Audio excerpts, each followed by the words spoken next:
Okay, let's talk about how we change the way our fonts look. And this is one of my favorite subjects to talk about because I'm a bit of a font nerd. I like fonts. So open HP 3-3.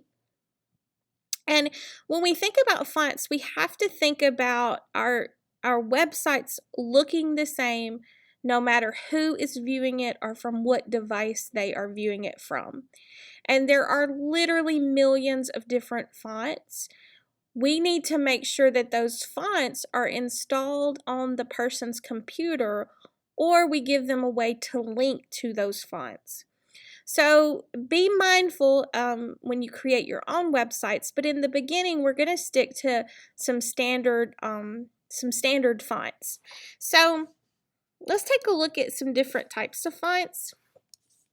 We have what's known as serif fonts. These are like Times New Roman, Georgia, and Times.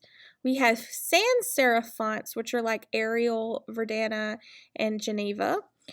We have monospace, and actually the font that we're using in code is a monospaced font. That means, so we used to type on keyboards,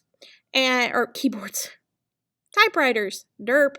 We used to type on typewriters, and the width of a letter was set. So even a lowercase l would take up the same width as a capital M. But when computers came along, that space didn't have to be set. We could move it around a little bit. So that lowercase l on a computer usually takes up less space than an uppercase M. With a monospace font, all of the letters typically take up about the same amount of space. They're about the same width, okay? So we like these when we're coding because it just helps our eyes see our code a little better. There's cursive fonts.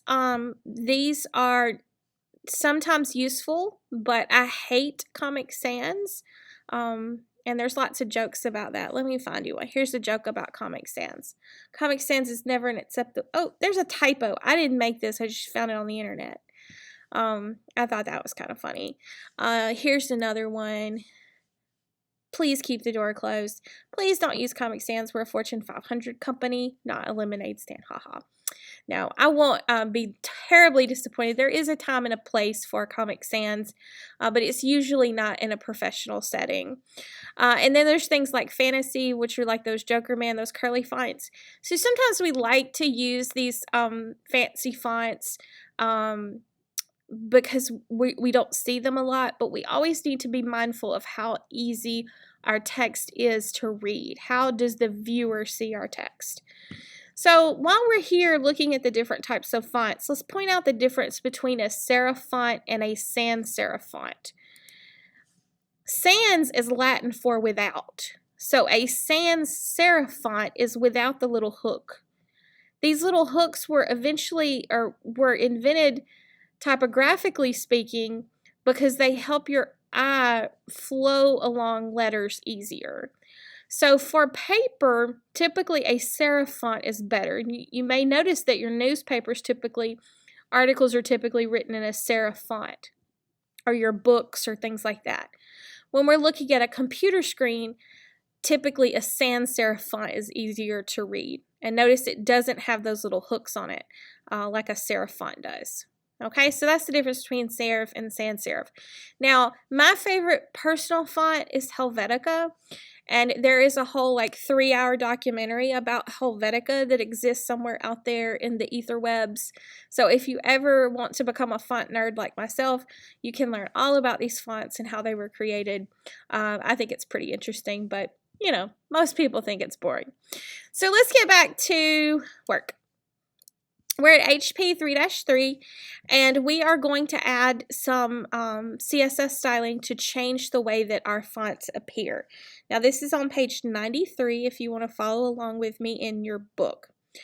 In the style section, we are going to have our body be a sans serif font. So let's do our selector is body. Set of curly brackets, our declaration property to change the font is called font family. We do a colon, and on code you notice all these fonts pop up. That's because we like to pick more than one font. So in this case, we're going to do Verdana,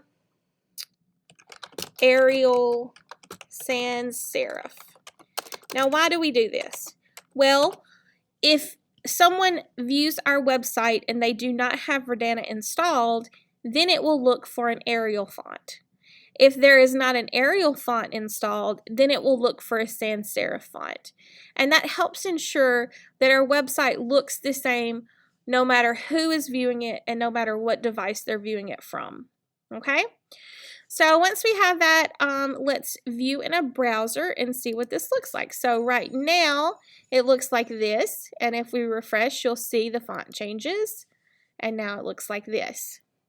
Okay? What if we wanted to change these? What if we wanted to change the H2 and H3? So if we wanted to do an H2 and H3 and we want to change them to the same thing, we can have multiple selectors separated with a comma. So I can do H2 as a selector, space, and I can also have H3. So instead of having to do two separate rules for the H2 and the H3, since I want to do the same thing, I can include both selectors and separate them with a space. Okay, remember the property is font family, and for the value for this one, we're going to do Georgia Times New Roman, and yes, you need to type it exactly like that, and serif. Okay, and then once you have that, we can view in a browser. Oh, I hope I didn't close. I think I did. Oh, no, it was right there. And when we refresh, see now that is a serif font here and here, and everything else is a sans serif font. Okay? Now, this is not the only way to do this. There's also what's called font stacks. And those font stacks allow us to check to see that the font is installed on the computer before it loads the page. But we may get into that a little later, but we're not going to cover that right now. There is also a way, and if you want to play around with this website right now, I'll show you this again later this semester. But if you go to our software development page and then go to our links section and scroll all the way down, Google Fonts has web-based fonts. So on that site, and I think I've got it on edit mode, and it won't open. There. Anyway, let me. Well, maybe I didn't do the link correctly, but you can Google Google Fonts, and this would show you fonts that you can add to your website. And the way these work, and we'll get into this more later on, but when you select a family, you can either download that family or you can select it, and when you select it, you can embed a link to that font and then include that as your font family CSS rule. But again, I'll talk about that later. But if you want to play around with that website, feel free to do so. Okay, that's it for fonts. Stay tuned for the next tutorial.